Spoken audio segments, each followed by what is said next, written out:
샬롬, 다들 평안하셨습니까? 우리는 지금 사순절의 기간을 보내고 있습니다. 늘 이 사순절 기간은 봄이어서 꽃이 피어나는 것을 볼 수 있는데요. 저는 어제 아내와 아이와 함께 집 앞에 산책을 잠시 다녀왔는데 꽃이 어느새 피는가 싶었더니 벌써 지고 있더라고요. 아, 조금 더 이 풍경을 누릴 수 있으면 얼마나 좋을까 이런 생각을 잠시 해보게 되었습니다.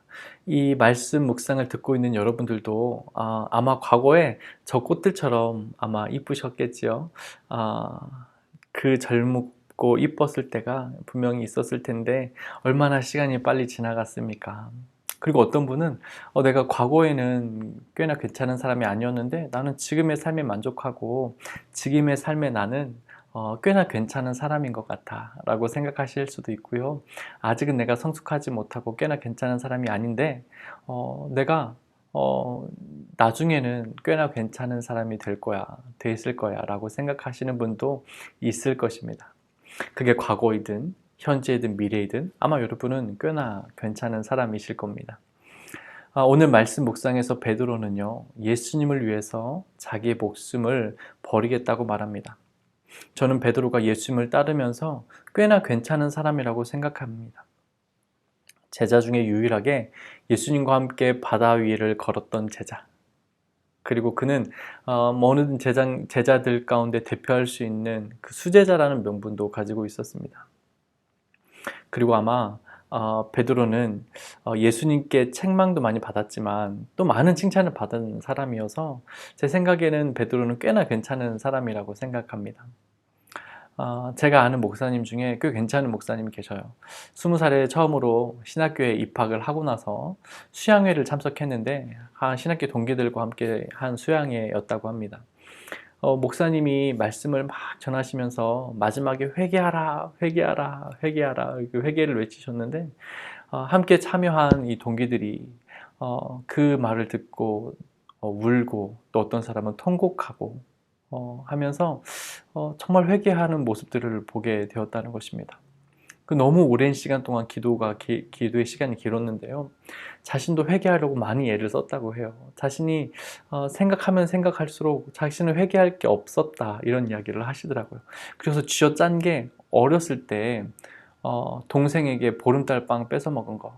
형이 보름달빵으로 반달빵 만들어 줄게 이래서 반달을 툭 갈려서 반절을 먹고 또 그 반절을 가지고 동생에게 초승달빵 만들어 줄까 이래서 초승달빵을 만들어 줘서 동생이 줬더니 동생이 울었던 이 잘못했던 거 하나 생각이 나서 그것을 하나님 앞에 회개했다고. 그런데도 너무 많은 시간이 자기에게 남아 있었다 이런 얘기를 하시더라고요. 20년 동안 세상을 살면서 생각났던 제가 그거밖에 없는 사람이라면 정말 꽤나 괜찮은 사람 아닙니까? 인간의 성격과 심리 연구에 대한 많은 모델들 중에요, 조아리의 창이라는 것이 있다고 합니다.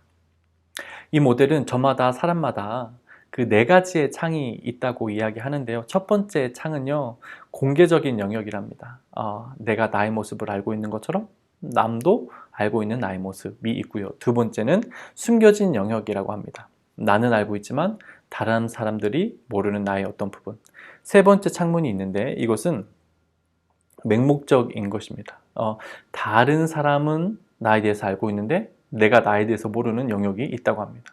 그리고 미지의 영역이 네 번째가 미지의 영역인데 이것은 다른 사람도 모르고 있고 나도 모르고 있는 나의 영역이라고 합니다. 우리는 보통 회개한다고 했을 때 첫 번째 창문, 남도 알고 나도 알고 있는 것, 두 번째 창문, 나만 알고 있는 어떠한 부분을 가지고만 기도할 수 있습니다. 내가 모르는 나의 영역과 아직 드러나지 않는 미지의 영역은 우리가 회개할 수 없는 것이죠. 오늘 베드로는 자신에 대해서 잘 모르고 있는 영역이 있습니다. 자신이 극한의 상황에 처하면 주님을 부인할 수도 있다는 것, 자신의 연약함, 자신이 두려워하는 것을 발견하지 못했습니다. 그런데 그 감추어진 영역은, 자신이 모르는 그 영역을 주님은 알고 계셨습니다. 내가 알지 못한 그 죄의 영역, 나의 죄에 대해 연약한 그 부분을 주님이 알고 계신 것입니다. 그런 연약함이 있는 사람, 그런 부족함이 있고 그런 죄성이 있는 사람을 어떻게 사랑할 수 있겠습니까? 그런데 예수님은 그런 자를 위해서 이 땅에 기꺼이 와주시고 십자가에서 대신 죽어주신 것입니다. 예수님께서는 베드로의 당차고 믿음 있는 고백을 하고 때때로 예수님 말씀에 순종해서 그를 사랑하신 것이 아니라 베드로의 연약함을 아시고도 두려워할 줄도 아시고도 불순종할 것도 아시고도 그럼에도 불구하고 그 베드로를 사랑하신 것입니다. 바로 그 때문에 예수님 십자가에서 돌아가 주신 것이죠. 우리도 동일합니다. 내가 꽤 괜찮은 사람이어서 꽤 괜찮은 사람이었기 때문에 아니면 내가 꽤 괜찮은 사람이 될 거기 때문에 예수님 나를 사랑하신 것이 아니고요. 나의 깊은 죄까지 나만 알고 있는 나의 연약함과 그 죄성을 알고 계시면서도 불구하고 나를 사랑하시고 그런 나를 위해서 십자가에 돌아가 주셨다는 것입니다. 우리가 아는 대로 로마서 5장 8절에는요. 우리가 아직 죄인 되었을 때에 그리스도께서 우리를 위하여 죽으심으로 하나님께서 우리에 대한 자기의 사랑을 확증하셨다라고 말씀하고 있습니다. 사랑하는 성도 여러분, 우리가 우리의 죄에 대해서 깊은 성찰이 있고 죄에 대해서 깊이 헤아려 알면 알수록 우리에게 주신 그 예수님의 생명이 얼마나 귀하게 느껴지는지 모릅니다. 얼마나 감사하고 소중한지 모릅니다. 바울은요, 예수님 영접하고 그 남은 인생을 복음을 전파하는 데에 힘을 썼습니다. 그런데 그가 인생의 마지막에 그 영적 아들인 디모데에게 편지하면서 뭐라고 편지합니까? 내가 죄인 중에 괴수라 라고 말합니다. 왜 그렇게밖에 고백할 수 없었을까요? 그가 살면서 예수님의 보혈을 더 깊이 경험한 것입니다. 그 보혈 앞에 자신이 얼마나 추악한 죄인인가를 발견하게 된 것이죠. 그 사람은 예수님의 사랑을 풍성하게 누릴 수 있습니다. 그 사랑이 얼마나 깊은지, 그 사랑이 얼마나 넓은지를 비로소 알 수 있는 것입니다. 사순절이 거의 끝나가고 있습니다. 여러분, 하루하루 주님의 보혈을 깊이 묵상하는 나날들이 되면 좋겠습니다.